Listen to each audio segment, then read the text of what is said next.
Empire.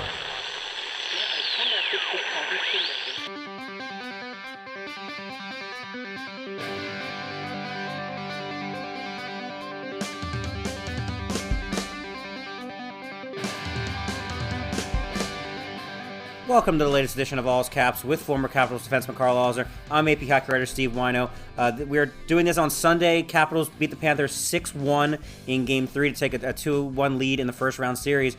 Karl, we were watching the game. We all saw the same thing, a 5-1 loss in Game 2, a 6-1 win in Game 3. What was the difference? I think a lot of it had to do with what the Panthers did. You know, in Game 2, they looked like the Panthers, like what we kind of expected from the regular season.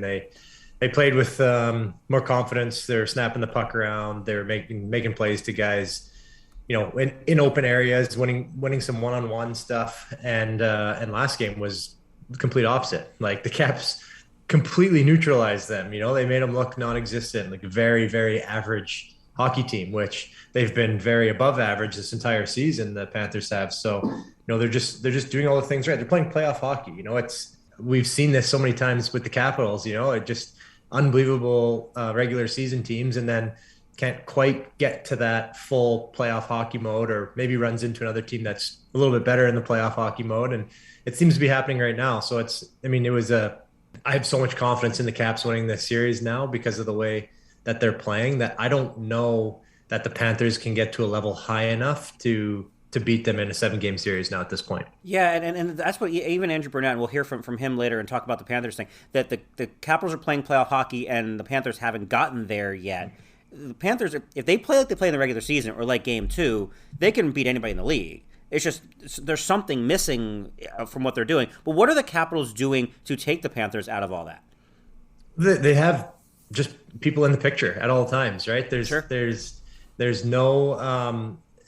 very few odd man rushes. The Capitals are usually always the ones with the fourth guy in the picture and the fifth guy in the picture on both sides of the puck. They're not making really bad turnovers. There's a couple here and there, and Florida gets some chances from it, or at least gets a little mini break. But the Caps are recovering really fast. They're not giving them anything like freebies, and that's a big difference. Whereas Florida is doing that for the Capitals in a lot of instances. Guys are throwing pucks around and making plays that work in the regular season, but when everybody's that much more buttoned up in the playoffs, this doesn't happen, right? So I just feel like that's the main thing is turnovers, freebies, and then team defense. I think I said this earlier when we talked about this. The Montreal Canadiens, when they went to the finals, it was team defense the entire way. It wasn't the most skilled team, but it was a team game, and that's the Caps right now, except they have a little bit more skill. And let's give Ilya Samsonov a lot of credit. So that first goal was bad. You need your goalie to make the save on Huberdeau on the one-on-one. But that second shot of the game for the Panthers, he lets the goal in, and then he stops everything the rest of the way. And he told us yesterday, he's like, I was nervous the first few minutes, and then got a few saves under my belt and kind of calmed down. Give Peter Laviolette and Scott Murray credit. They made the right choice, and that was the good Sammy version that we saw of Samsonov.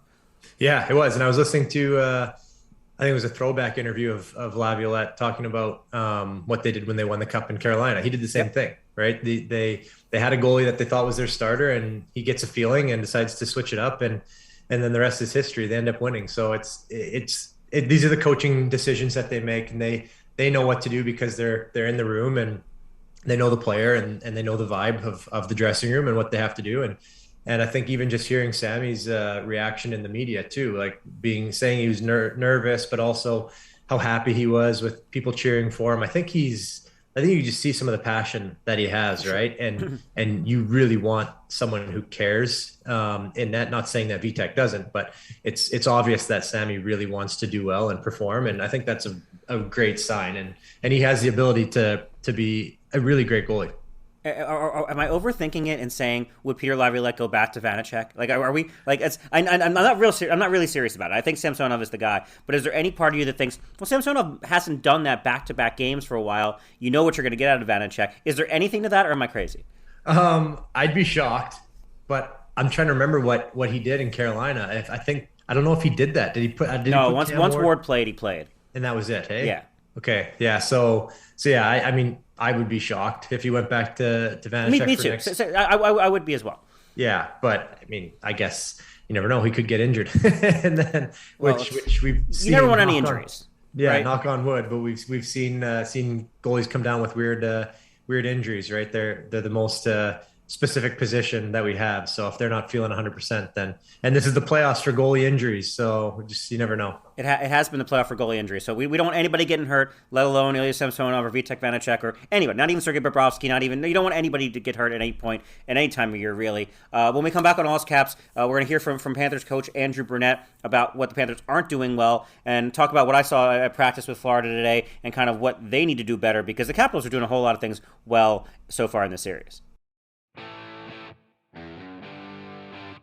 Pressure, you can handle it two ways. It can beat you down, or you could pick it up a notch and work harder and bring that level of battle and intensity to a higher level. And I think for us, it's just be us. We haven't really been us this series. We've shown little flashes here and there of being us, but we haven't really been the team that we've been all year. And for, again, credit to them. They're making hard. They know how to play playoff hockey, and we're still, we're learning a little bit here. I think there's some good lessons to learn, and hopefully we grasp them and bring them into tomorrow. That was Florida Panthers coach Andrew Brunette giving a lot of credit to the Washington Capitals for how they're playing in this series. This is All's Caps with former Capitals defenseman Karl Alster. I'm AP hockey writer Steve Wino. When you hear that from an opposing coach, Karl, what are your thoughts on kind of what the approach is right now from Florida? Well, it seems like he's doing one of these. He's bowing down. He's bowing down a little bit. It just goes to show you how important playoff experience is. You see some of the things that the Panthers are doing, like who's it? Duclair shoots the glove at Hathaway. Yeah, you can't be doing that. You can't. You're just losing composure. Yeah, those are things that they're dumb to do in the regular season, and they're just unthinkable to do in the postseason, right? Little mistakes like that. You just have to bite your tongue. You have to get over it. Like I look at the game. I was watching the Dallas Calgary game yesterday, and Jamie Benn, massive slew foot on Tanev. And in the regular season, in my opinion, that's a get up and slash Jamie Benn as hard as you possibly can, yep. and start something. And Tanev just goes about his business, plays hard, doesn't even come after him for anything, and maybe he doesn't because he didn't feel it was as bad of a slew foot as it obviously looked as it was from TV. But those are the things where you just have to be smarter, and the Caps know what to do. They have unbelievable leadership in that dressing room, wealth of experience, and even their coach, right? The coach knows exactly how this thing works. So I think that's where you get a leg up on a lot of teams is being able to just ride that line and not go over it. And they've had too many guys. Florida has had too many guys go over that line and put them in tough positions. This being Mother's Day as we're recording this, I called my mom earlier and she's like, "There's got to be something about that trophy, that President's Trophy, that causes teams to lose." And you were on teams that lost in the playoffs in the second round. And I guess the first round in 2010 with that trophy. I don't think it's the trophy. To me, and correct me if I'm wrong, listen to Andrew Brunette, it's the adjustment from regular season hockey to playoff hockey is so drastic that the Panthers had so much success, to me, playing their way in the regular season, and they haven't been able to flip the switch to doing that. Like, is that a challenge for a team that has won all year? It almost has been too easy for them all year to be able to kind of play a different style of hockey.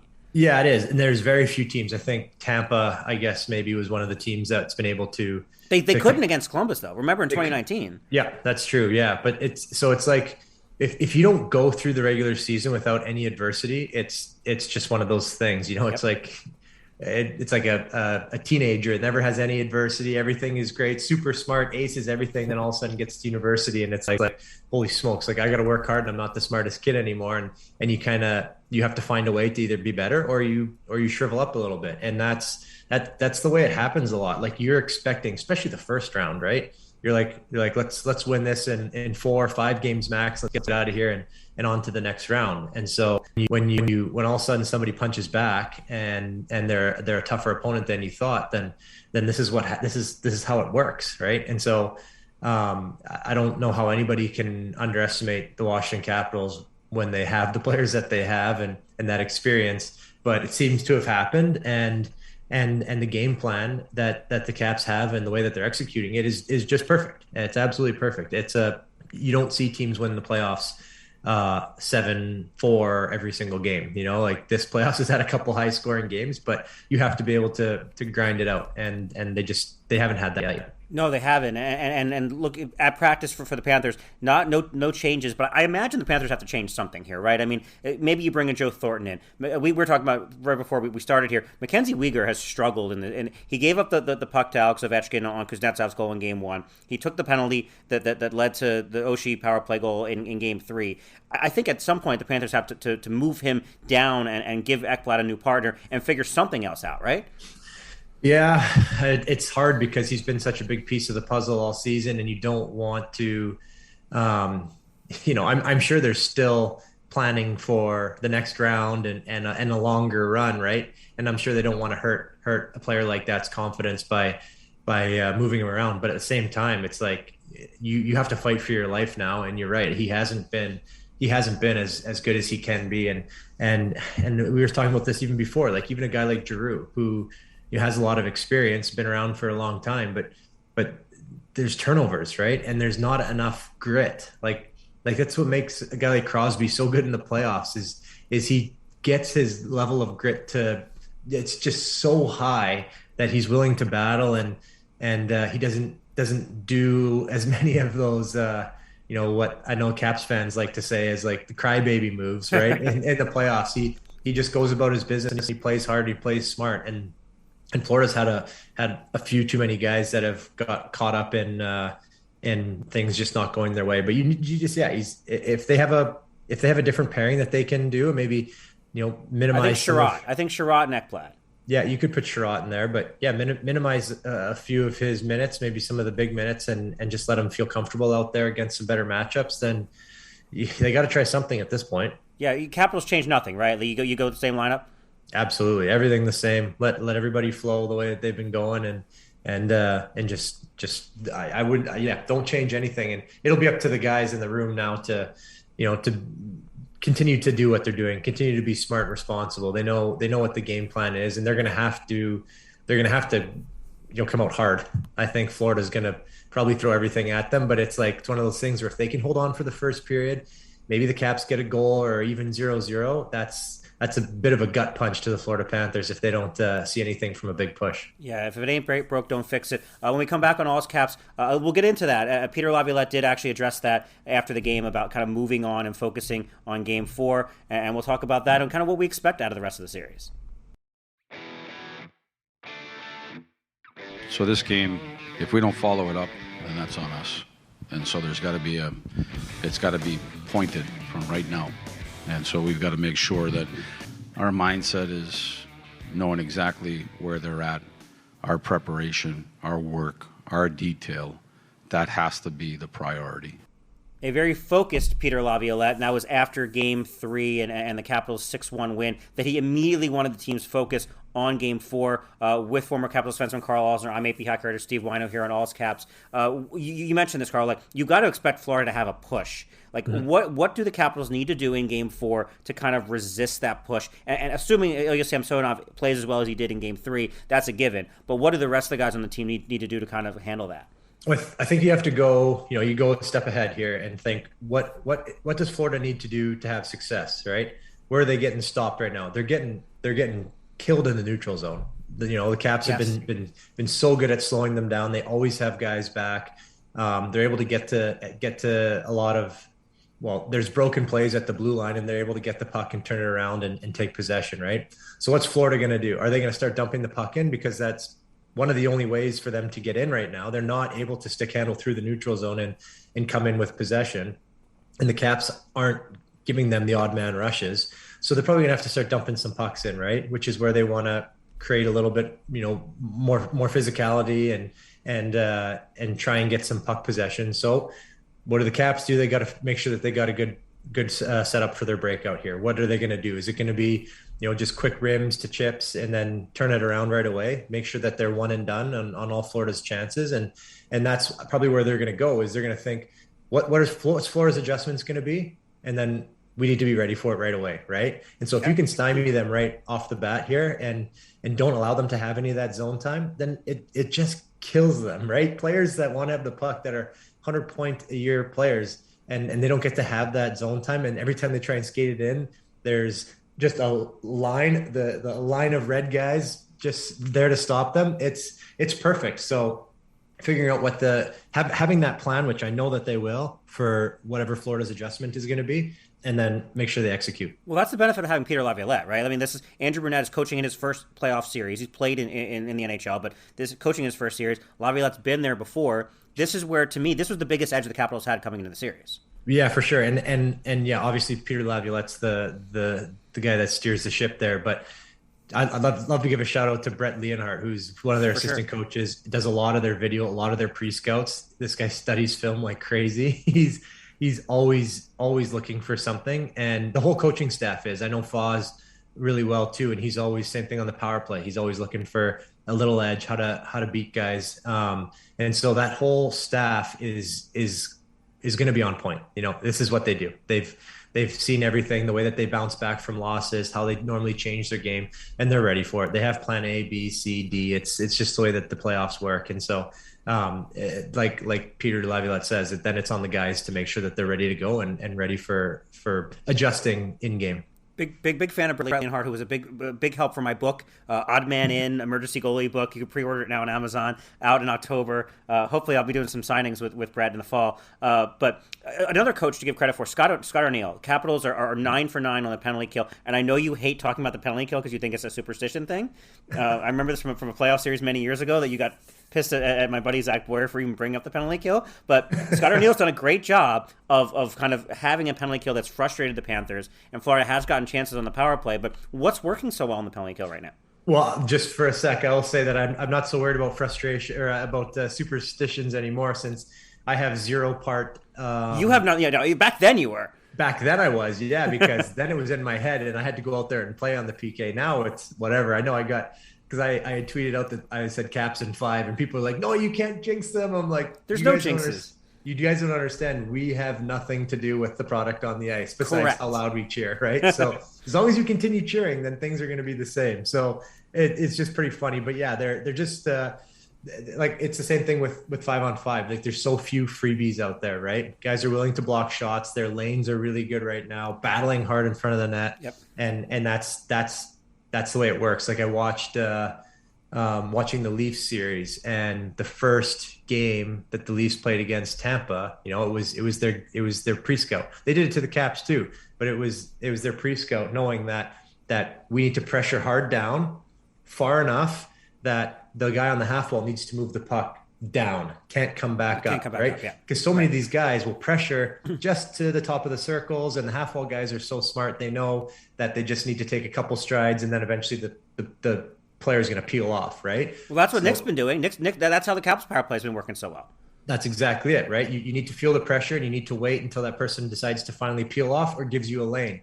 And so that's the same thing with the Caps, is figuring out, you know, where are their plays that they like to make, and make sure we're not giving them anything free backdoor. And obviously stuff happens, and there's rebounds and stuff that go into those areas, but you just need to make sure that you don't panic, right? You don't get running around, and you're going to be fine.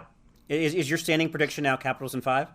Right now it's Capitals in 5. Yeah. I think realistically it's Capitals in 6, but I would not be surprised at all if they went 5. Look, if the Capitals win Game 4, it's a stunning development around the league. I mean, if they go up 3-1 in this series, it is an absolute stunner. But look, it's entirely possible if they get the Panthers playing as scared as they've looked in parts of the series, then yes, the Capitals have the upper hand at this point. It's a stunner to anybody who hasn't been watching the series. If you've just been seeing, no, I would be stunned because you expect Florida's response. That's more than anything else. Like if they go down 3-1, they're done. Yeah, they're done. But I don't think that it's been like I can't at this point. I can't see Florida being able to change their game enough to be able to get back into this series and completely dismantle the Caps. Right? Like, for me, it's barring any sort of like goaltending or injury catastrophe, you know, at this point, I feel like the Caps are playing too good of hockey to just all of a sudden, you know, go away enough that Florida can get back into this series. So that's the way I feel. It's like, you know, there is momentum in these things, and when players are feeling good, they feel good, and there's just not a whole lot you can do about it. That's the official endorsement from Karl on a Capitals in 5 or 6 in this series. Karl, good talking to you again, and we'll talk to everybody probably the morning after Game 4, and we'll know whether the Capitals have a 3-1 series lead or 2-2. Happy Mother's Day to everyone in your life, Karl, and everyone who's listening. Yes, happy Mother's Day, everybody. Talk to you guys later this week.